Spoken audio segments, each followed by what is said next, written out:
नमस्कार, आपके साथ मैं रोहित कुमार। आपकी न्यूज फॉर नेशन पर नीतीश कैबिनेट की महत्वपूर्ण बैठक खत्म हो गई और इस बैठक में कुल 44 एजेंडे पर मोहर लगी है। लेकिन इस एजेंडे में जो एक बेहद महत्वपूर्ण एजेंडा है वो है बिहार के लाखों शिक्षकों से जुड़ा हुआ। दरअसल बिहार के लाखों नियोजित शिक्षक जो हैं उन्होंने सक्षमता परीक्षा जो है वो पास की, लेकिन अब इस सक्षमता परीक्षा को 3 से बढ़ा करके 5 करने का फैसला लिया गया। यानी कि वो शिक्षक जिन्होंने सक्षमता परीक्षा किसी कारणवश ना की हो या फिर जो आगे की किसी विकल्प की तलाश में हो, उनके लिए अब जो है नीतीश कैबिनेट ने 2 नए जो और विकल्प हैं वो दिए हैं। कुल 3 सक्षमता परीक्षा पहले से तय थी, लेकिन अब इसको बढ़ा के 5 कर दिया गया है।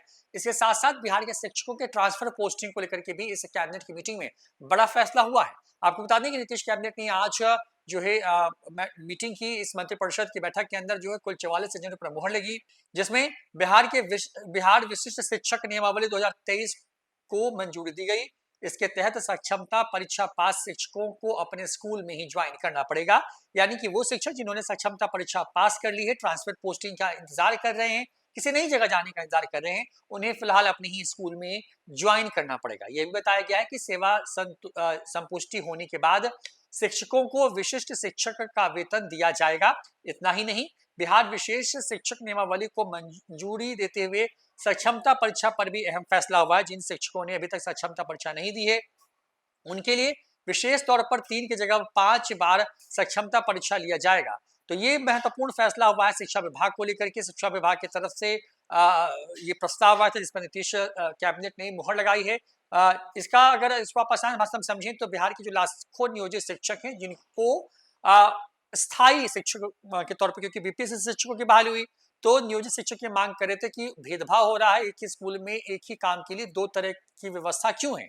ऐसे में शिक्षा विभाग ने एक देखिए व्यवस्था निकाली जिसको सक्षमता परीक्षा नाम दिया गया। इस परीक्षा में वो तमाम नियोजित शिक्षक जिनकी बहालियां पिछले कुछ सालों में की गई, उन तमाम शिक्षकों को उस सक्षमता परीक्षा को पास करना था। जो ऐसा पास कर लेते, यानी कि कुल जो 3 मौके थे जो कि अब बढ़ के 5 हो गए हैं, उसके बाद वो बिहार के विशिष्ट शिक्षक कहलाएंगे।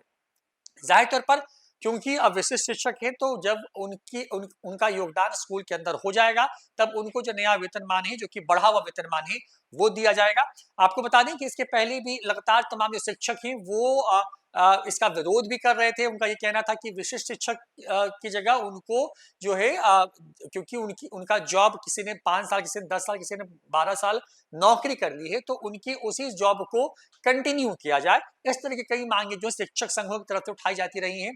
हालांकि लगातार बहुत विरोध के बाद और पटना हाईकोर्ट के एक निर्देश के बाद जो है ट्रांसफर पोस्टिंग जैसे महत्वपूर्ण फैसले पर सरकार ने तत्काल रोक लगा दी। अब सरकार का ये तर्क था कि तमाम जो शिक्षक हैं, जब तमाम से सक्षमता परीक्षा जो कि पहले 3 थी जो कि बढ़ के 5 हो गई है, तो ये जब सब कुछ खत्म हो जाएगा तो उसके बाद जो है ट्रांसफर पोस्टिंग को लेकर के जो है नियमावली लाई जाएगी। तमाम शिक्षकों से बात करेगी कि जो नियमावली आई थी अभी हाल में, उसका जबरदस्त विरोध हुआ, पटना हाईकोर्ट तक वो मामला पहुंचा और इस पूरे मामले के बाद सरकार ने तत्काल इस ट्रांसफर पोस्टिंग के नियमों को रोक दिया। हालांकि सरकार ने एक गेटवे खोला जिसके तहत कुछ विशेष मापदंडों के तहत शिक्षकों के ट्रांसफर को लेकर के नियम तय किए गए थे, उसके आवेदन मंगवाए गए थे। हालांकि अभी उस आवेदन के आने के बाद कितने शिक्षकों का ट्रांसफर होगा इस पर अभी स्पष्ट निर्णय नहीं आया है। तो नीतीश कैबिनेट ने आज महत्वपूर्ण मीटिंग की और इस मीटिंग में जो है 44 एजेंडों पर मुहर लगी।